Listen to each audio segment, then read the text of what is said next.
Come ride the little train that is rolling down the tracks to the junction. Forget about your cares, it is time to relax at the junction.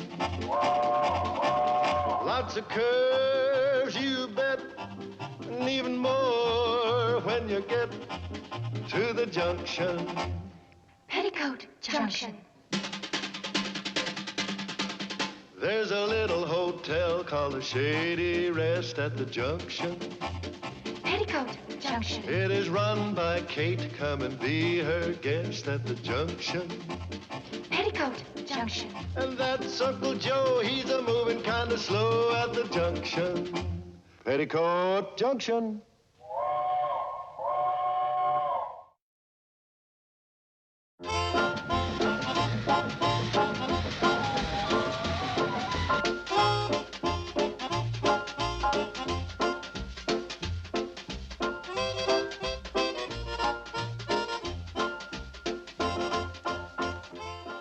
They're lovely.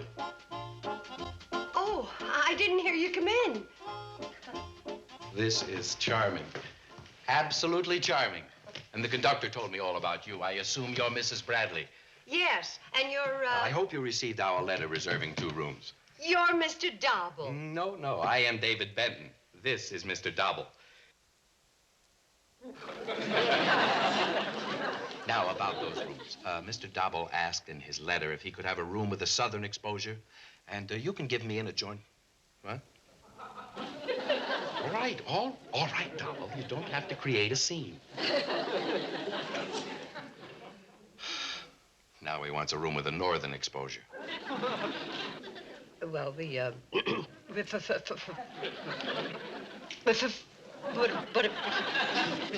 Mrs. Bradley. Look, Dobble, why be so fussy? A room is a room. Now, Mrs. Bradley, will you stop tugging at my sleeve? We'll discuss this later. I'm sorry. It's been an exhausting trip. well, if you're not used to the cannonball, it can jiggle your brains a little loose. I'll register if you don't mind. Oh, yes, of course. There we are.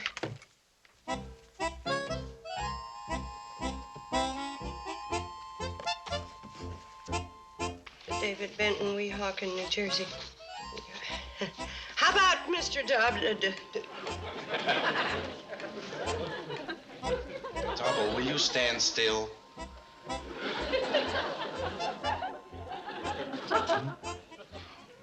He sprained his wrist. Does it hurt? Oh. Well, I'll sign for him. Sorry about your wrist.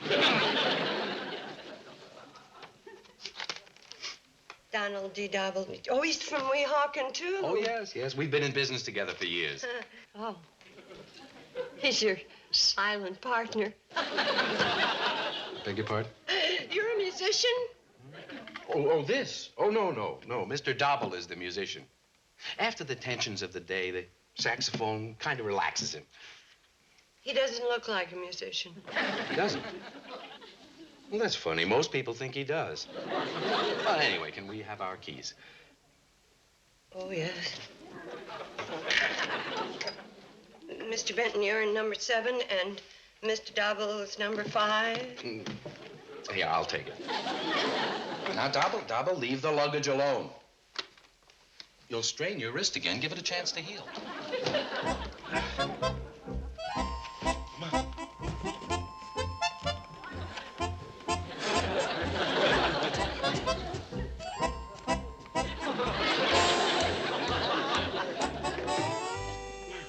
I want you to be extra quiet while Mr. Benton is here. He needs all the rest he can get.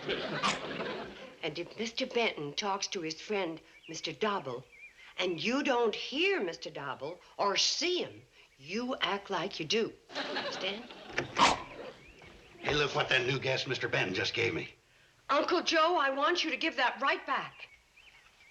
Why should I? Well, it's a little hard to explain. Now, Mr. Benton's a very nice man, but... I'll say he is. You know what this buck's for? Just bringing an extra towel to his friend, Mr. Dobble. You met Mr. Dobble? No, just Mr. Benton. Dobble was in the bathtub. Are you sure? Well, somebody's got the water running. Probably Mr. Benton. Well, Benton already had his bath. Say, I'd better stand by in case they need more service.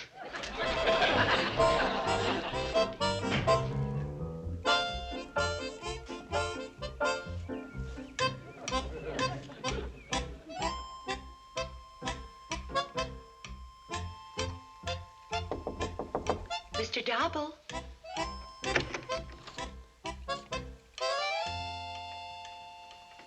Oh, I thought Mr. Dobble might like a little hot cocoa. I was going to get yours later. Well, that's very thoughtful of you, Mrs. Bradley. But I'm afraid Mr. Dobble is taking a nap. Oh? However, I could certainly use some. Where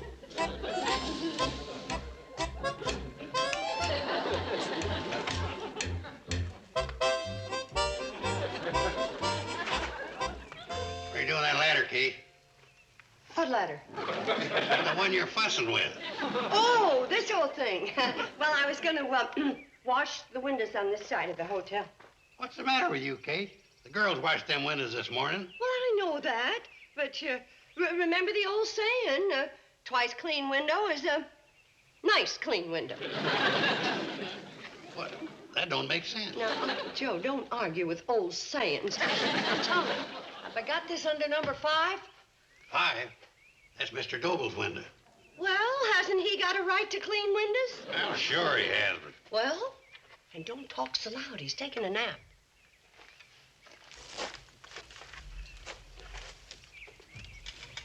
Yeah, but you can run along now, Uncle Joe. I won't need you. Won't you be needing the bucket? Oh, yeah, I guess it will.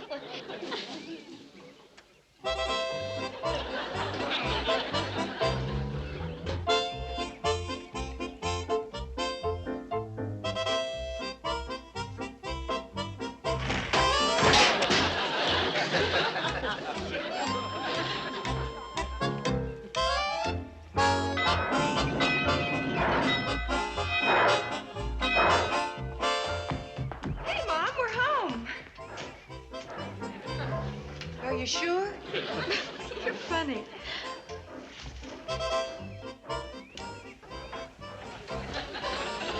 Yeah, you're home all right.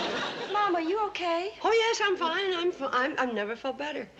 Did Mr. Dobble and his friend get here? Oh, yes, they're both here, I think. What? What's Mr. Dobble like?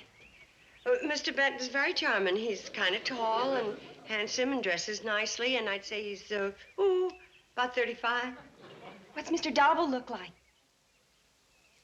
Well, he's a little hard to describe. Is he good looking like Mr. Benton? Oh, no. I mean, yes. Well, yes and no. Is he tall or short? Well, he's a little of both. He can't be both. Which is he?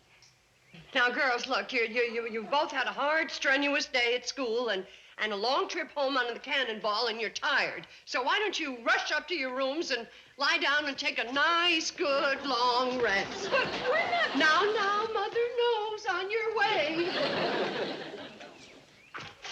Forget what I said about Mr. Benton and keep an eye on me.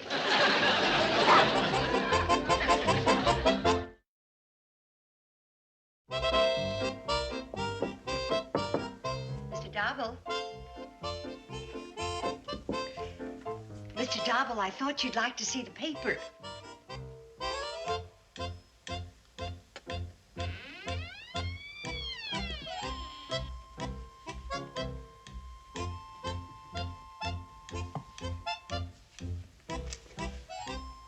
The plays of Shakespeare. Ralph Shakespeare?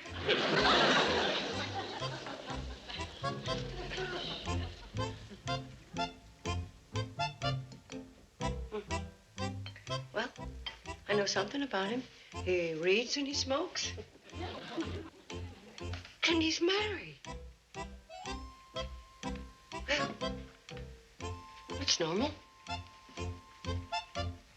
But I wonder why you can't... Mom? Ah! Billie Jo, I just thought that maybe Mr. Dobble would like to read the paper. Why don't you put it in his room? He can read it when he gets back from his walk. Which way'd he go? I don't know. I didn't see him. He told you he was going for a walk and you didn't see him? That's silly. He didn't tell me. Bobbie Jo did. Well, why didn't you say so?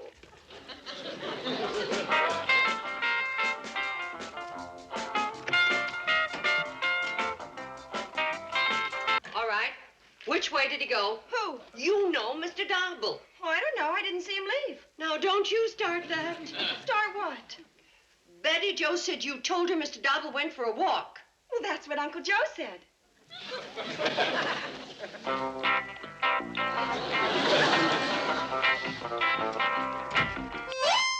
If you just calm down and listen, Dobble borrowed my fishing pole. Then you saw him.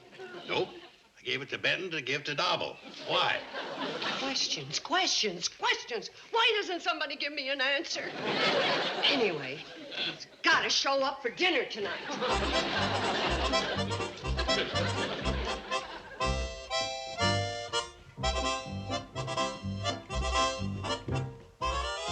I knocked on their doors again, Mom. Mr. Benton said they'll be down in a minute.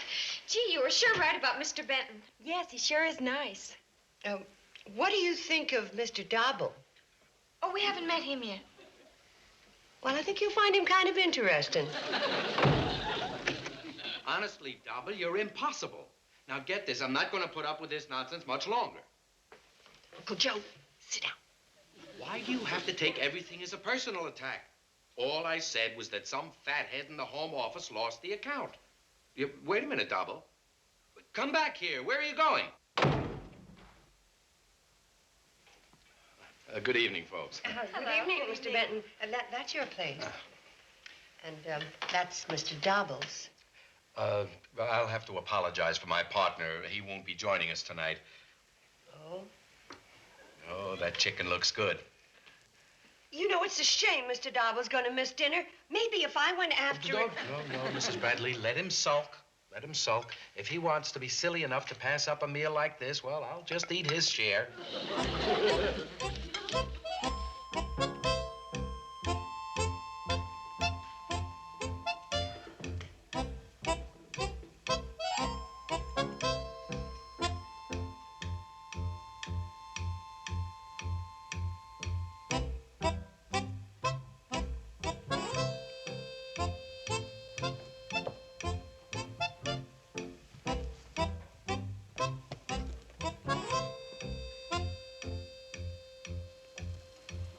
There must be a Mr. Dobble.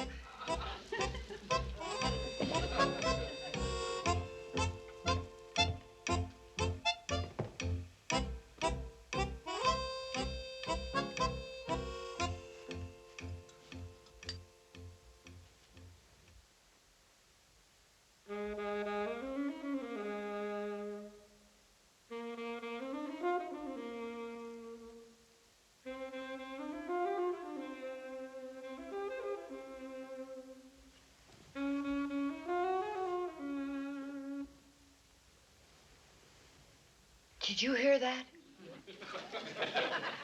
You didn't, huh? I must be losing my mind.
toot your head off. I don't hear a darn thing.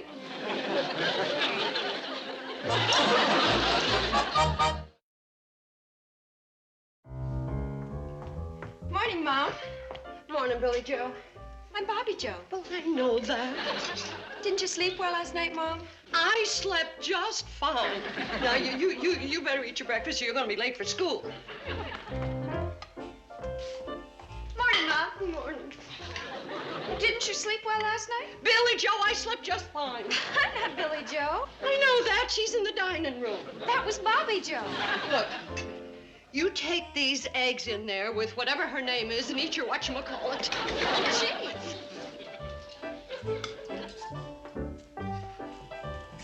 Kate.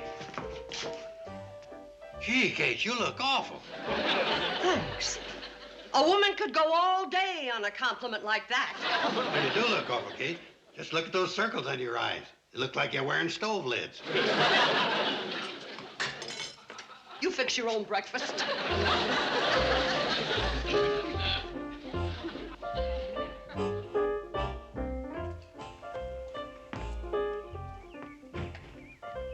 What's wrong with Mom?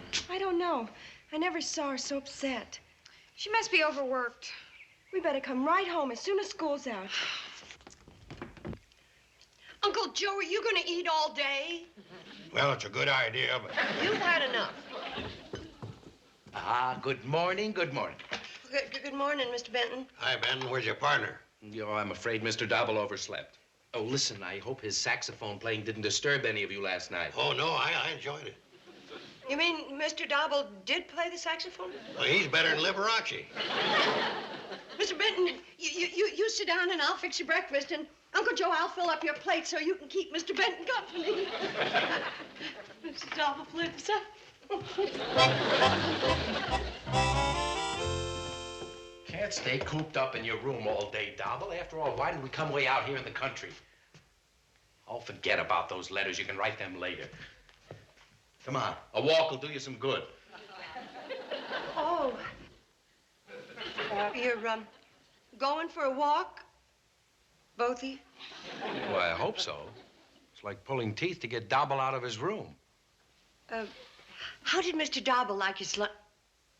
I mean, how did you like your lunch, Mr. Dobble? Yeah, just like your mother's, huh? That's a real compliment, believe me. Thank you, Mr. Dobble. All right, come on, Dobble. Let's get a lung full of that fresh country air. I'll tell you what, first we'll go down to the water tank. Oh, no, you don't. You're not going to pull that again. Get up out of that chair. You know, you should have stayed in Weehawken. All right, do what you want to do, but you're not going to ruin my fun. Sit in that chair all day.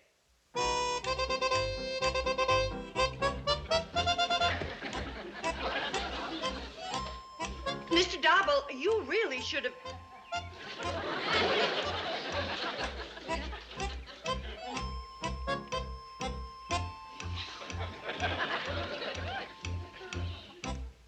Well, if you want to sit there, it's perfectly all right. Gee, I hope Mom As long as you're going to sit there, then read. Oh, excuse me. A book or a magazine? Or, how about a nice, tall glass of lemonade? Oh, poor Mom. It's gotten worse. Hi. Oh, girls, you're home early. Kate, I want to ask you something. Not right now, Uncle Joe. I got to get Mr. Dobble a glass of lemonade. Excuse me. Mom, there isn't anybody there. Oh, he's there, all right.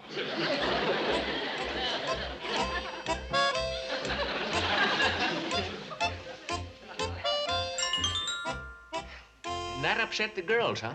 All that fuss. You'd think nobody'd ever seen an invisible man before. You saw an invisible man, huh, Kate? Yes.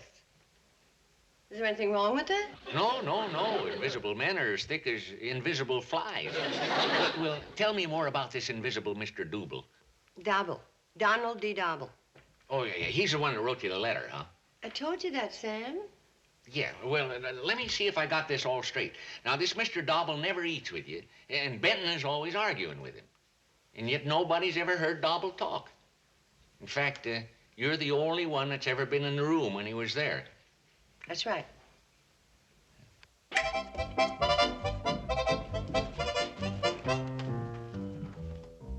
What are you doing, Sam? I'm looking for that magazine. There's an article in it that just fits what you told me. An article on invisible men? No. Well, I must have given it away to the Boy Scout paper drive. No, it was an article by this psychologist, and he was explaining how a lot of strange things happen. Oh? Yeah, what you told me comes under the head of sympathetic hallucination. It's as simple as that. Well, it may be simple to you, Sam, but it isn't to me. You mean that I've got hallucinations? Yeah. No, this fella Benton has hallucinations. You see, he thinks there's a Mr. Dobble, and through the power of suggestion, he's got you thinking there's a Mr. Dobble. Oh. You mean that Mr. Dobble is a figment of Mr. Benton's imagination, and his figment got tangled up with my figment? That's right. Thanks, Sam. I think. Mr. Benton's figment, Mr. Dobble. Gee, Mr. Dobble sure wears expensive shirts. After all, he does come from Weehawken. If I knew a man with shirts like these, I could sew buttons on them all day long.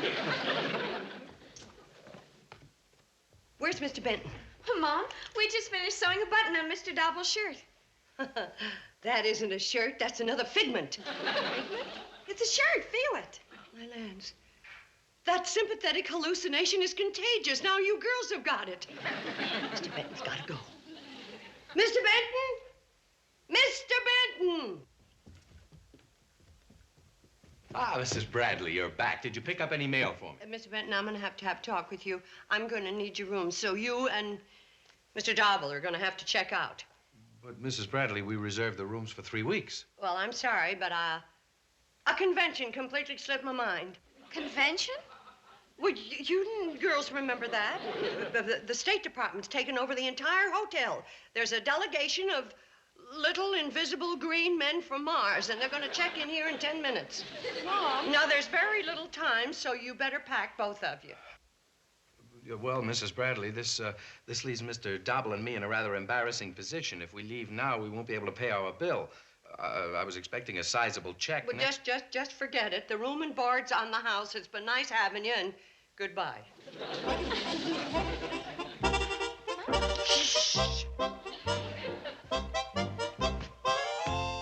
Well, number 5's all back to normal again. If there wasn't a Mr. Dobble, who slept in this bed? Oh, well, you see, that was all part of poor Mr. Benton's hallucinations. Sam read this article, and... Mom, somebody's downstairs. Now, who could that be? Well, don't you remember? It's those invisible little green men from Mars.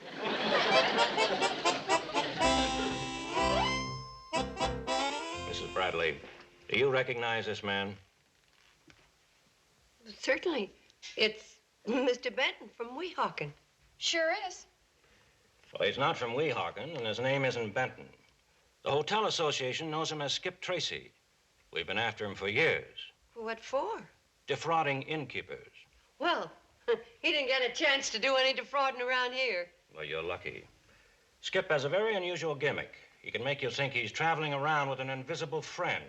He does it all with the power of suggestion and sound effects. Uh-huh. Yes, he keeps it up until the hotel manager thinks he's flipping his lid, and he throws Skip out. That way, Skip never has to pay for his room and board. Imagine for falling for a thing like that. Imagine. Well, I better tip off the manager of the Pixley Hotel.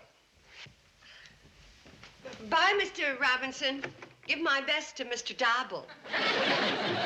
Well, certainly good to know that there's a logical explanation for all this. Yeah, Mr. Benton sure had us all believing there really was a Mr. Dobble. Yeah.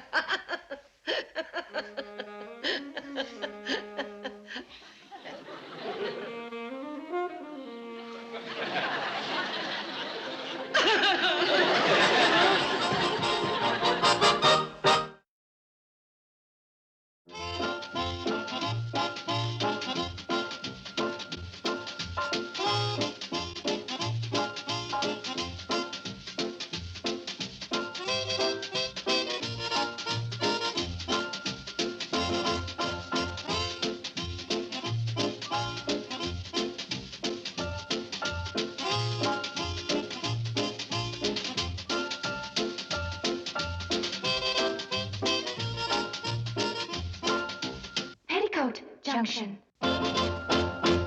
This has been a Filmways presentation.